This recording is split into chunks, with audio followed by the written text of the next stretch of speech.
Epilogue. Consciousness tickled at Nahri, the rich smell of mud and sweet bird song pulling her from darkness. The pain came next, her back and shoulders aching, her head, her arms, everything really. And that damned sun, too bright, brighter than any sun in Daevabad had any right being. Nahri shaded her eyes with one hand, blinking as she tried to sit up. Her other hand sank into mud. What in God's name? Nahri looked around as sunspots cleared from her eyes. She was sitting in some sort of flooded marsh, waist deep in cloudy water.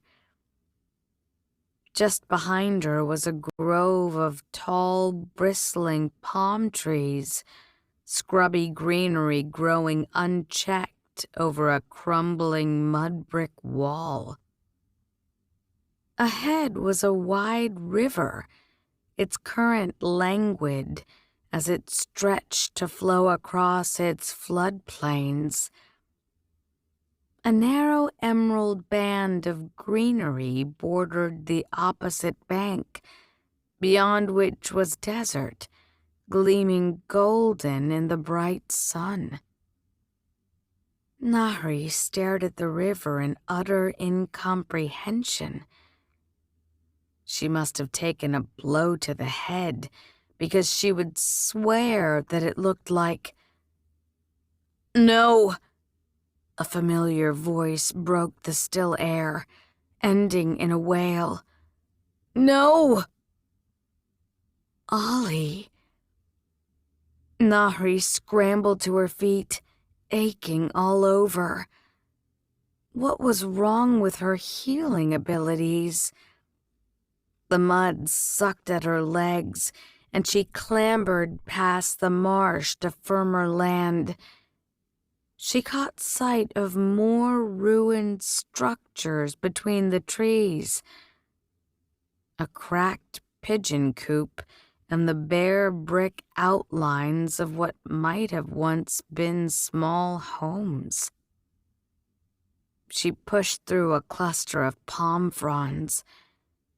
Just ahead was what looked like a village mosque, one long abandoned.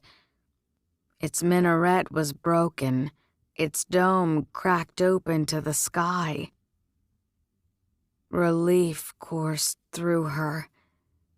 Ollie was inside, his back to her as he peered past the top of the minaret. She staggered forward, her limbs protesting every jolt and her skin crawling. Nahri didn't know where they were. It certainly didn't look like Daevabad, but she felt as though she'd been here before. She climbed up the ruined minaret stone steps, thoroughly out of breath by the time she reached the top. Nahri stumbled forward, reaching for his shoulder as she wheezed out his name. "Ollie!" He was sobbing when he spun on her. Suleiman's seal burned bright on his temple. The events of the night before came together too fast, too horrible. And then Ollie was lunging at her, putting his hands on her shoulders like he never had before. "You have to take us back," he begged. Closer now, Nahri could see that his face was feverish, his entire body twitching. "Nahri, please. They have my sister. They have every... Ah!" His voice broke as he clutched at his heart, gasping for air. "Ollie!" He shoved himself away from her. I can't control this. The smoky mark of the seal shimmered on his skin. You should never have given me that ring. You should never have taken us away. I haven't taken us anywhere. Ali raised a shaking hand. Then why are we here? Nahri glanced where he was pointing. She stood. The sight before her on the not-so-distant horizon was immediately familiar. The ancient stone mosques and towering minarets, the forts and palaces of long-dead sultans and generals, dynasties lost to time, the countless blocks of multi-storied buildings, all an earthy warm brown, a human warm brown that Nahri knew rose over twisting, busy streets of jostling shopkeepers, gossiping coffee drinkers, and racing children, over apothecaries. Tears sprang to her eyes. It's not possible.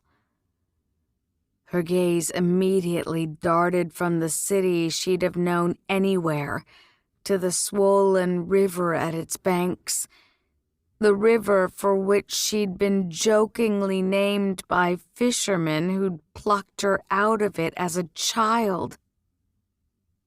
On the opposite shore, standing unmoving and eternal against the dawn sky, were the 3 pyramids of Giza. The words came to her in Arabic first, of course. Ya Masr, she whispered softly as the Egyptian sun warmed her cheeks, the scent of the Nile silt on her skin.